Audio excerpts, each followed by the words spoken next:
Hi there, Derek here from Pacific Coast Auto, and welcome to my video blitz. We're posting a whole bunch of videos to make up for the 2 weeks when I was too sick to be on camera and coughing, and I don't want to get into it. And so here's another video, and this time we're going to talk about living in Japan and driving in Japan, and how driving here, nice car, there's a Lotus 7 that just went by, how driving here in Japan might be different from driving outside of Japan.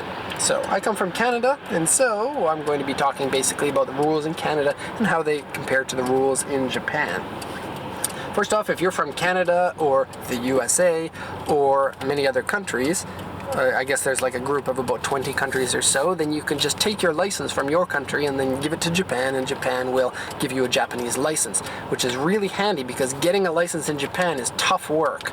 But first off, there are two different licenses, two different standard licenses. There's one for automatic transmission cars and one for manual transmission cars, which I think is a little bit strange because manual transmission cars are generally easier to drive once you've learned how to do it than an automatic transmission car, in my opinion, because you just have more control over the car, and if you're driving a manual transmission car, you have to pay more attention to what you're doing while you're driving so that you're in your proper gear, and you have to make sure that your hands are on the wheel at the right time and whatnot. I don't even need to be speaking about this because most of the people watching these videos drive manual transmission cars, I believe. Actually, that's an interesting part. Put in the comments if you drive automatic or manual and why. I just kind of want to see who's driving manual and who's driving automatic. Could be interesting to me because I kind of assume that 90% of the people that watch my videos love cars, and people who love cars usually drive manuals. Anyways, so getting the license in Japan is easy if you come from another country. That there's kind of like this treaty, I guess. I don't even know if that's the right word. If you actually need to get your license here, it is really tough.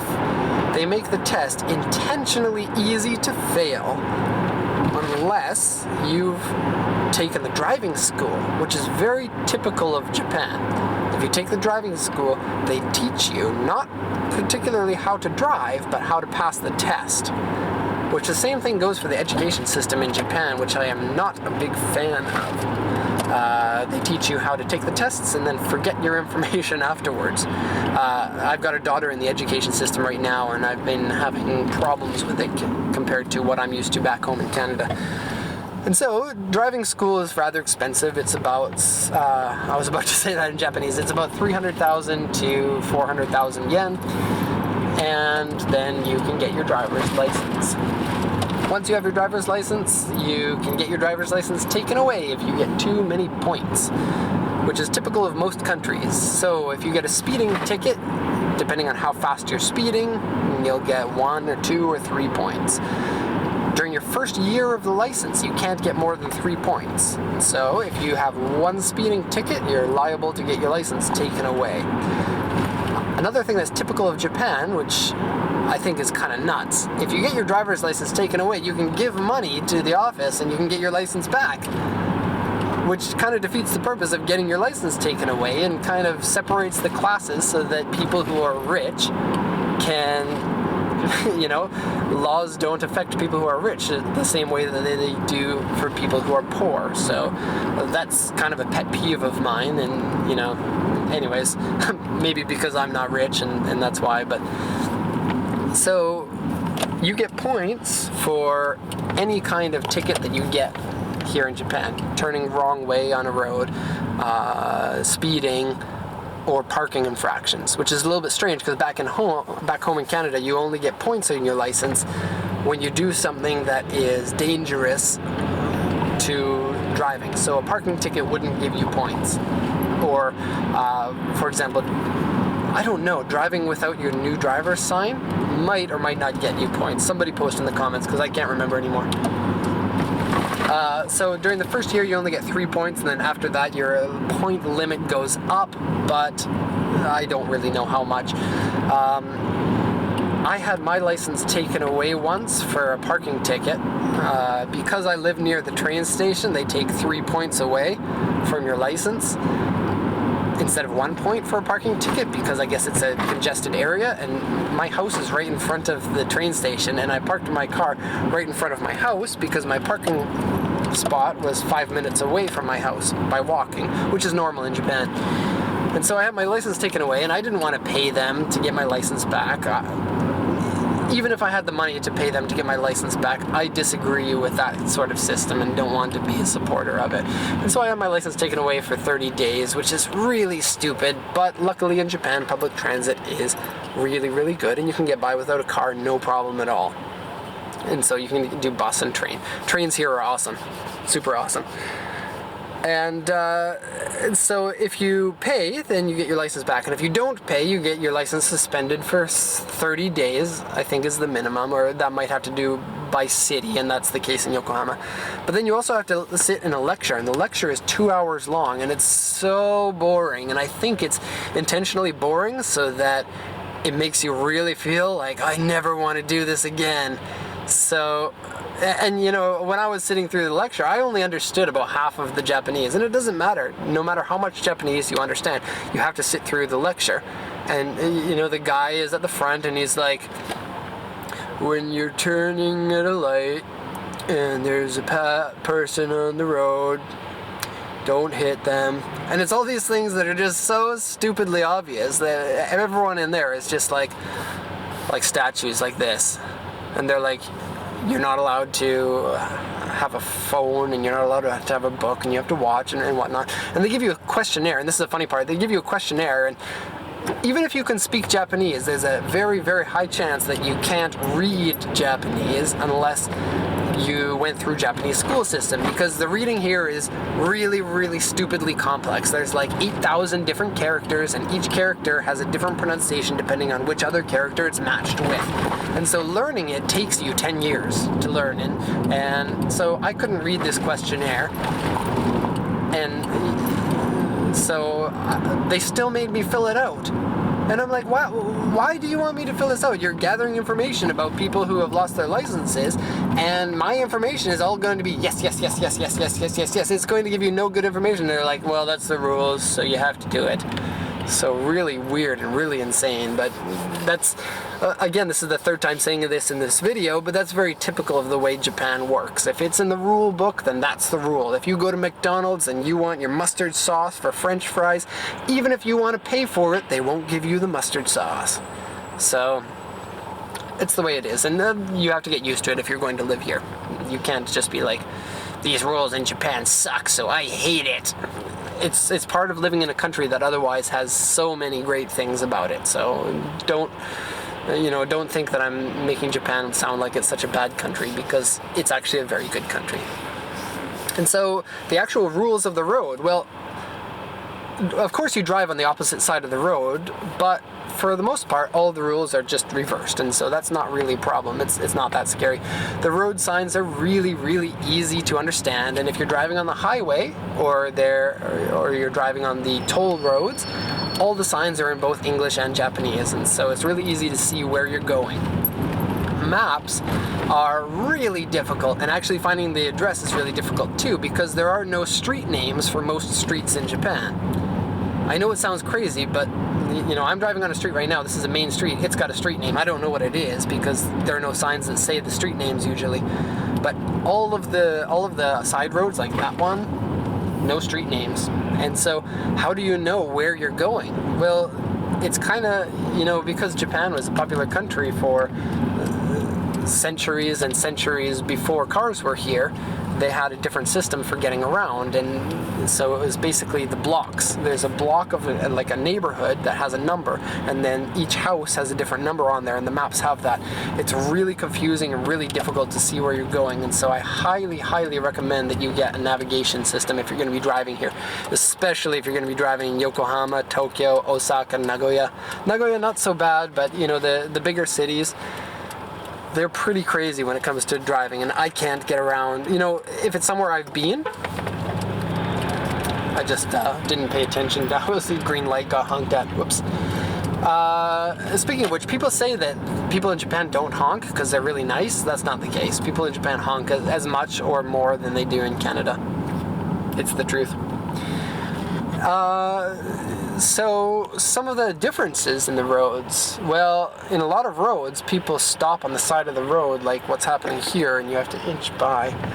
Lots of roads are one-way, so watch out for that. A lot of two-way roads are only wide enough for one car to go through.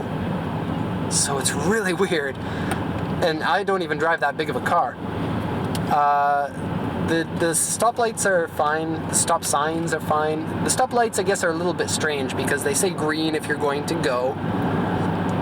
But some lights, especially in the cities, will have like a red light on, and then a green arrow for straight, and a green arrow for turning right, and then no arrow for turning left. And so what that means is you have to stop unless you're going the directions of the green arrow. So if you're going straight or you're going right, you can go, but if you're going left, you're not allowed to go. And these are really confusing for me because when you're driving and you see a red light, your instinct is to hit the brakes. And many times at first with driving, I'd be driving and all of the cars would just be going, and so you wouldn't think that the light has changed or something, but you would get really close to the intersection and then you would just, out of the corner of your eye, notice that the light is red, and you'd be like, oh crap, and hit the brakes because you think that you're going to run a red light that you're accidentally running through, when that's not actually the case. So this was a really weird feeling, and something that probably took me a couple of months to get used to. Also, the signal is on the opposite side, so for a lot of people who drive right-hand drive for the first time, you're going to hit the windshield wipers when you try to do the signal. The rule of thumb is that your signal is on the same side as your door, but that's not always the case because BMW has it always on the left side, whether you're on a right-hand drive or a left-hand drive. And there may be some other exceptions, but I don't really know. For the most part, the door is here, your signal is here, and your wiper's on the opposite side. So keep that in mind. This is especially the case if you have a company like mine where you're always driving both kinds of cars. So kind of strange. Speeding. So the max speed here in Japan is, on highways is 80 kilometers an hour, and on regular roads is 60 kilometers an hour. And people generally go 10 to 20 above the speed limit without getting tickets. Speeding tickets can be really expensive, especially if you're really highly speeding over the speed limit. People say that, a lot of people have watched Tokyo Drift, and there's that scene where he's speeding in the city, which in that area you can't actually speed. There is always too much traffic in that area for you to be able to speed there, and the roads are too complex for you to want to drive that quickly on those roads. And so the guy is speeding, and then he passes the cop, and the guy's like, oh crap, I passed the cop. And then he's like, oh, don't worry about it. If you're going over 150 or something, then the cops won't come and chase you. That's probably not the case. Car chases here in Japan don't really happen because most of the cars are K cars. Well, a lot of the cars are K cars, but on the highway they use crowns, and there are a lot of crown police cars. And, they might chase you, they might not chase you. That's, I guess, not really the point. The police would certainly turn their lights on and then come after you, and if you're going too quickly, they'd get your license plate and send you a ticket in the mail. And then, you could dispute that, but the legal system in Japan is really strange. If you try to dispute a ticket, you have almost a 0% chance of winning. It's really uncommon. I talked to my lawyer about this just out of curiosity, and he's like, no, you really don't want to fight the state because the state wins. Even if you're right, the state wins. And so Japan is a strange country in that regard. It's a very safe country. There's not very much crime. Everybody gets along, and yet there's lots of corruption in the legal system. It's really weird.